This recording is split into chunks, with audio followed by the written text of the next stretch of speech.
Hello everyone, मेरा नाम है अंकित और आप सभी लोगों का सीईटी एस्पायरेंट्स के यूट्यूब चैनल पे स्वागत है।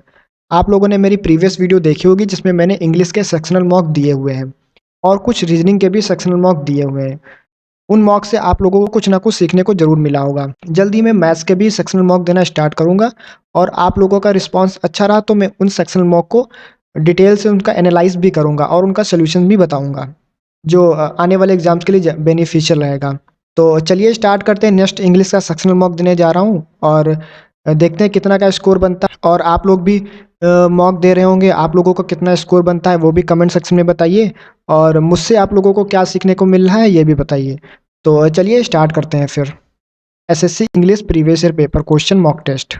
ये सारे पेपर्स हैं जो मैं अटेम्प्ट कर चुका हूँ।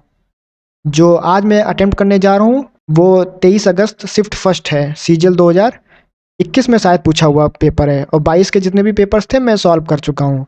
अभी जो रिसेंटली पेपर्स हुए हैं सीजीएल के वो शायद टेक्स्ट बुक ने अभी इंक्लूड नहीं किए हुए हैं।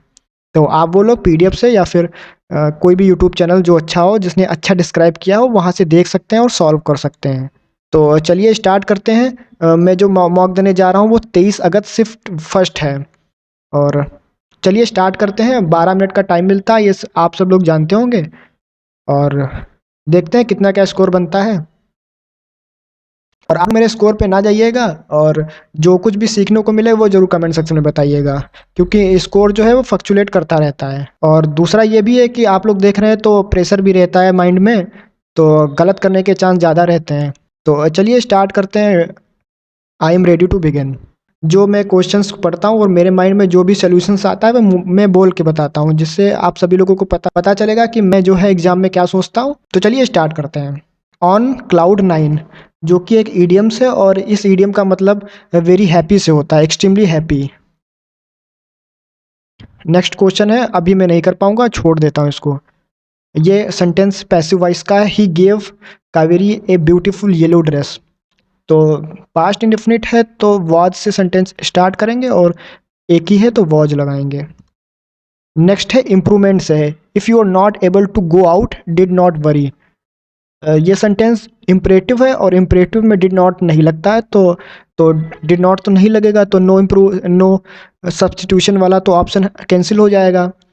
और वरिंग नॉट तो नहीं होगा। डोंट के बाद वर्ब की फर्स्ट फॉर्म आती है तो ये भी ऑप्शन नहीं होगा, तो डू नॉट वरी होगा।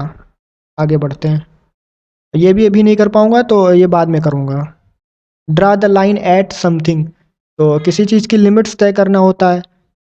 तो कमिंग टू ए कंक्लूजन नहीं होगा। मेकिंग पेंसिल स्केचेस नहीं होगा। Except something up to the particular point, ये हाँ यही होगा। ये कॉमन ईरर का क्वेश्चन है तो चलिए पढ़ते हैं। Several prominent film stars have appeared on television on behalf of awareness about hand hygiene. तो इसमें सीवरल प्रोमिनेंट फिल्म स्टार्स बिल्कुल सही है और सब्जेक्ट प्लूरल है तो हैव अपीयर्ड ऑन टेलीविजन ये भी सही है। ऑन बिहाफ ऑफ अवेयरनेस, तो यहाँ पे प्रीपोजिशन की गलती है, क्योंकि ऑन बिहाफ ऑफ शायद होता है की ओर से, तो यहाँ पर 2+V1 तो नहीं होगा क्योंकि अवेयरनेस नाउन है, तो आई थिंक फॉर होना चाहिए, लेकिन कॉमन एरर है तो मुझे इसी में गलती लग रही है। चलिए इसी टिक करते हैं, बाद में लास्ट में देख लेते हैं आके इसको। सीवरल, इसको मार्क एंड रिव्यू कर लेते हैं, इसको लास्ट में एक बार फिर चेक कर लेंगे। The counter clerk ask the visitor what is your name, तो क्लर्क आस्क तो नहीं होगा, हैज आस्क तो नहीं ही होगा, क्योंकि रिपोर्टिंग स्पीच तो आस्क से स्टार्ट है और इज भी नहीं होगा, तो डी ऑप्शन मेरे पास बचता है, डी ऑप्शन ही हो जाएगा। A musical composition made up a series of songs and short pieces, उसे तो हम मेडली बोलते हैं। बैंड भी नहीं होगा, नहीं लिरिक होता है, ऑर्केस्ट्रा तो एक नहीं होगा, ये भी नहीं होगा। वी आर बेवर्ल्ड बाई, नहीं अभी नहीं करेंगे, इसको छोड़ देते हैं। बैनर तो पोस्टर होता है, तो वेरी इजी क्वेश्चन है। प्रोटेस्ट रैली मार्च नहीं होगा। आगे बढ़ते हैं। इनकरेक्टली स्पेल्ड वर्ड पूछ रहा है, सीक्रेट तो सही है। अपिटीट की स्पेलिंग गलत है, इसमें आई होता है बीच में, इसके मतलब होता है beautiful women. The government has hardened it's against the agitators and imposed a curfew in the area, तो आंदोलनकारियों के अगेंस्ट हुआ है, वो मैनर तो नहीं होगा। ना ही ओरिएंटेशन होगा। स्टांस होगा, एक रुखैया होगा जो एजिटेटर्स के अगेंस्ट हुआ है। सही है। सेंसिटिविटी तो पवित्रता से है, इनकरेक्टली स्पेल्ड पूछ रहा है, और सेंसिटिविटी की स्पेलिंग बिल्कुल सही है। स्केलेटर में एक एस होता है। The army marched fearless towards the enemy cantonment। fearless towards, marched means होता है आगे बढ़ना, और वर्ब को क्वालिफाई करता है एडवर्ब। तो fearless तो यहाँ पे एडजेक्टिव होगा, तो यहाँ पे इसी पार्ट में गलती है, fearlessly होना चाहिए मेरे अकॉर्डिंग। फिकंड तो वो चीज़ें होती हैं जो फ्यूटाइल होती हैं। नहीं, फिकंड तो उसे बोलते हैं जो उपजाऊ चीज़ें होती हैं। जीनियल, पोलाइट, रूड नहीं होगा, बैरन हो जाएगा। एंटोनिम्स पूछ रहा है ना, तो बैरन हो जाएगा। एब्सॉल्व तो दोष से मुक्त करना, एक्यूज, कंडेम्ड, अटैक तो सिनोनिम्स हो जाएंगे। पार्डन ही एक ऑप्शन बचता है, तो पार्डन आंसर हो जाएगा। हार्मनी तो उसे कहते हैं जो समझौते से होता है, मेल मिलाप से होता है। और सेंटेंस में और क्वेश्चन में एंटोनिम्स पूछ रहा है, तो एंटोनिम्स रापोर्ट तो सिनोनिम्स हो जाएगा, फ्रेंडली, हेटल्ड हो जाएगा।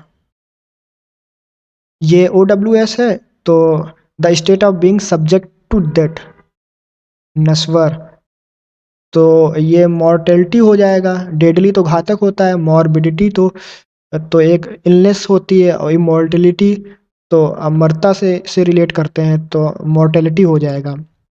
What were the examples that the writer gave to prove his point. तो पहली बात है कि टू के बाद V1 आता है, तो नो सब्स्टिट्यूशन तो ऑप्शन हट ही जाएगा। और गिवन तो होगा नहीं, क्योंकि गिवन वर्ब की थर्ड फॉर्म है। वर्ब की थर्ड फॉर्म से पहले हैज है कुछ भी आना चाहिए, वो तो दिया नहीं गया है, तो गिवन तो होगा नहीं। और gave to prove his point, यही हो जाएगा। गिव तो होगा नहीं, क्योंकि वर्ब पास्ट की ओर रिफर कर रहा है। आगे बढ़ते हैं। ये आ गया क्लोज टेस्ट। मेरे पास अभी टाइम बचा हुआ 6 मिनट का है, तो इसको करते हैं, फिर जो मेरे रिमेनिंग क्वेश्चन बचे हैं उनको भी सॉल्व करते हैं। Almost everyone in the present world is familiar with the term global warming. ठीक है, पहले जो है क्लोज टेस्ट को पूरा पढ़ लेते हैं, उसके बाद आंसर को टिक करेंगे, जिससे पूरे पैसेज का जो टोन है वो समझ में आ जाती है, और कुछ कोलोकेशंस होते हैं वो भी क्लिक कर जाते हैं दिमाग में। तो almost everyone in the present world is familiar with the term global warming. ठीक है। It to the gradual rise in the overall temperature of the atmosphere, the planet Earth. It is true that there are activities taking place which have been increasing the temperature. The first impact of global warming is melting off in a rapid way. This is extremely harmful to the Earth as well as to the inhabitants. ठीक है, मुझे passage की tone तो समझ में आ गई है, और चलिए क्वेश्चंस पढ़ते हैं और लगाते हैं।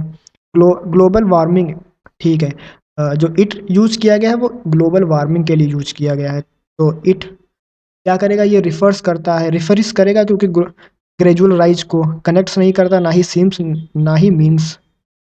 आगे बढ़ते हैं। In the overall temperature of the atmosphere, atmosphere of the planet होगा, पोजीशन शो कर रहा है तो ऑफ द प्लेनेट होगा, अर्थ।